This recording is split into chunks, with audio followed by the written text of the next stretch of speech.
ডিম কিনবে? ডিম ডিম কেনো না গো, কেউ একটা ডিম কেনো না গো। হাঁসের ডিম আছে, মুরগির ডিম আছে। একটা ডিম 2 পয়সা, একটা ডিম 2 পয়সা। উফ, খুব কষ্ট লাগছে। যাই, ওই গাছের তলায় গিয়ে একটু জিরিয়ে নি, তারপর আবার বেরোবো।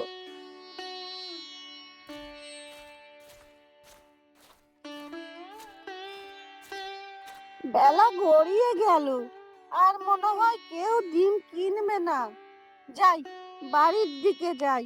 আজকে যা বিক্রি হয়েছে তা আজকের দিনটা চলে যাবে। এই মেয়েটির নাম পুতুল, আর এর জীবন খুবই কষ্টজনক। কারণ তার বাবার এক দুর্ঘটনায় সে আর হাঁটতে চলতে পারে না, আর তার মাও বেশিরভাগ সময় অসুস্থ থাকে। তাই এই মেয়েটিকে বাধ্য হয়ে ডিম বিক্রি করতে হয়। আর এই ডিম বিক্রি করে যা টাকা উপার্জন হয় তা থেকে তাদের সংসার চলে।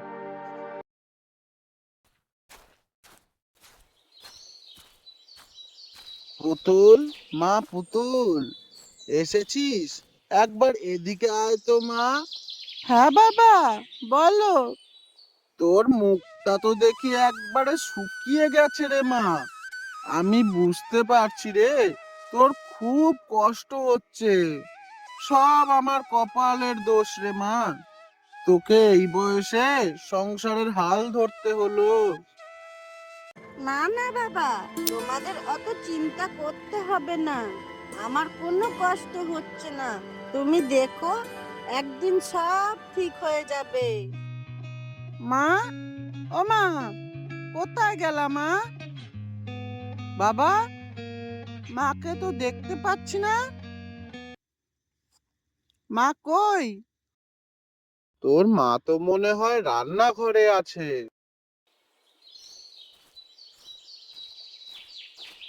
মা, ও মা, মা, ও মা।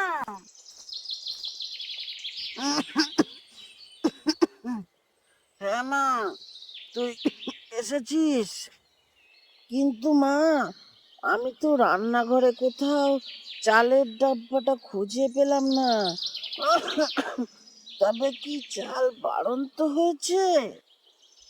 এই যা, আমি তো ভুলেই গিয়েছিলাম, ঘরে চাল বাড়ন্ত হয়েছে। এবার কি করি? আমার কাছে তো যা টাকা ছিল তাই দিয়ে নুন তেল কিনে এনেছি। না, আমি যাই, রামু কাকার দোকান থেকে ধারে চাল নিয়ে আসি। আমি এক জায়গায় চাল রেখেছি, ওই নিয়ে তোমাকে চিন্তা করতে হবে না।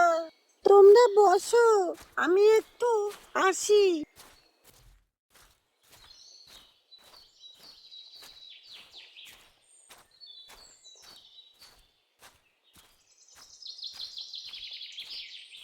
রামু কাকা, রামু কাকা, তুমি কি আমাকে ধারে একটু চাল দেবে? আমি পরের দিন তোমার সব ধার মিটিয়ে দেব। কি ধার? তাও আবার তোকে? না না না না, পালাতে এখন ধার ফার দিতে পারবো না। মা, বাবা, তোমাদেরকে এখন কি খাওয়াবো আমি? আমাকে কাকু তো ধারও দিল না।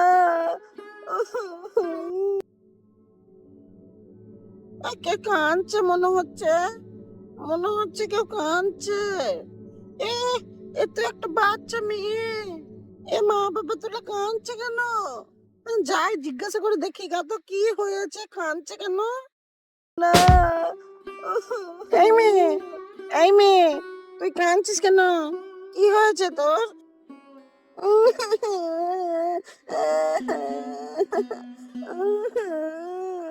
আরে বাবা, কান্নাটা থামা। কি হয়েছে বল। কেন্দে এসেছে? এই মেয়ে, তোর কি হয়েছে আমাকে বল। জানো ঠাকুমা, আজকে না আমি খুব অসহায় হয়ে পড়েছি। কেন কেন, কি হয়েছে কি? আমার বাড়িতে আমার মা বাবা খুব অসুস্থ। তাই তাই তাই আমি ডিম বিক্রি করি, আর সেই ডিম বিক্রি করা টাকা দিয়েই আমাদের সংসার চলে। আজকেও আমি 2টো ডিম বিক্রি করেছিলাম। ডিম বিক্রি করে আমি দোকান থেকে নুন আর তেল কিনে বাড়ি নিয়ে যাই। বাড়ি গিয়ে দেখি চাল বাড়ন্ত হয়েছে। তাই আমি রামু কাকার দোকানে যাই চাল আনার জন্য ধারে। কিন্তু রামু কাকা আমাকে চাল দেয়নি। এবার আমি কি খাওয়াবো মা বাবাকে? আমার মা বাবা আরো অসুস্থ হয়ে পড়বে। আহারে, এই ফুটফুটে বাচ্চা পড়া মেয়েটার কত কষ্ট। আরে তুই চিন্তা করছিস কেন রে? আমি যখন তোর কষ্টের কথা জানতে পেরে গেছি, তখন তোকে আর চিন্তা করতে হবে না। আচ্ছা, তুমি কি পারবে আমাকে সাহায্য করতে? আরে তুই চিন্তা করছিস কেন রে? আমি যখন তোর কষ্টের কথা জানতে পেরে গেছি, তখন তোকে আর চিন্তা করতে হবে না। বেশ, এই নে, তোকে আমি একটা গাছ দিচ্ছি। গাছ? গাছ নিয়ে আমি কি করব? আমার তো এখন চালের প্রয়োজন। চাল না হলে আমরা খেতে পাবো না। আরে না না, এই গাছ কোনো সাধারণ গাছ নয়, কারণ এ হচ্ছে 1 টাকার গাছ। যখন ইচ্ছা তখন টাকা পেড়ে নিতে পারবি। এ হচ্ছে জাদুর গাছ। এই গাছকে তুই তোর সুরক্ষিত এক জায়গায় পুঁতে দিবি। তারপরে তুই একে যত যত্ন করবি, এ তোকে ততই টাকা দেবে। সত্যি সত্যি এটা টাকার গাছ? হ্যাঁ রে, এটা এক টাকার গাছ। এই গাছ তোদের সব সমস্যার সমাধান করে দেবে। যা, এবার তুই বাড়ি যা। তারপর পুতুল সেই গাছটিকে নিয়ে বাড়ি চলে যায় আর সেই গাছটিকে যত্ন সহকারে লাগায়।